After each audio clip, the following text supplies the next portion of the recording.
Today is Valentine's Day, and since I don't have a Valentine, once again, what better way to spend the day than to make the perfect dinner for the two people who created me. That's the plan.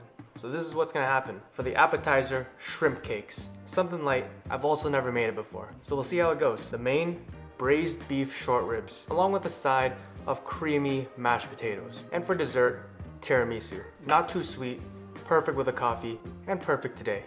Alright, so to start, of course, we're gonna need some shrimp. These are already deveined and shelled. And this is how you mince them up really quickly. I'm gonna chop them up really fine, and then just keep pounding them like this. This took me like 2 minutes. Now into a bowl, gochujang, which is a Korean red pepper paste, a little pinch of salt, onions, some chives, garlic powder, soy sauce, sesame oil, a little pinch of sugar, and cornstarch. Now we can just mix it together and form them into balls, into Panko.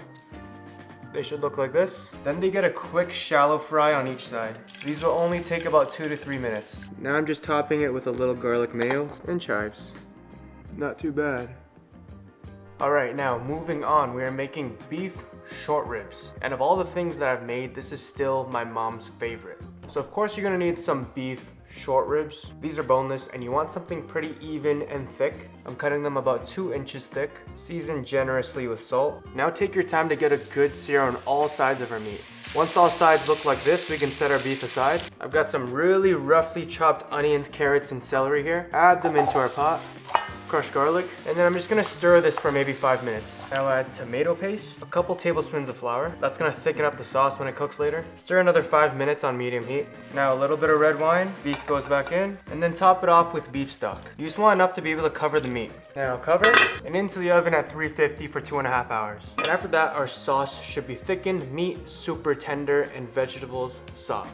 So with our beef, we need a side, which is why we gotta make mashed potatoes. I got 3 russet potatoes. We need to peel them. I like to cut them up pretty small so that they cook a little bit faster. Into our pot of hot water, add salt, and our potatoes. Once these are fork tender, we can strain. I got a hand blender for Christmas, but it also comes with a potato masher. That is pretty cool. Now we add a couple knobs of butter, heavy cream, chives, grated garlic, parmesan, and mix. And now we're left with some perfect mashed potatoes. Time for dessert. So in a bowl, we're gonna combine 5 egg yolks and half a cup of sugar. Place this over simmering water and we're gonna whisk for about 2 minutes. Add in 475 grams of mascarpone cheese, vanilla extract, and continue whisking until smooth. Fold in heavy cream until it's smooth, and this is our cheese base. Now we need a pack of ladyfingers and 1.5 cups of strong coffee or espresso that's been cooled down to room temperature. So I make mine using instant coffee, but if you have something better, then just use that instead. Our ladyfingers get dropped into the coffee for 2 seconds, then layer them on the bottom of your tray. Cover with the layer of our mascarpone cheese filling, then repeat that process 1 more time. Dust with cocoa powder and then refrigerate until you're ready to eat. Easily one of my favorite desserts, perfect with coffee and perfect for Valentine's Day. Alright, now that everything is pretty much done, freaking took me all day, but now it's time for them to enjoy.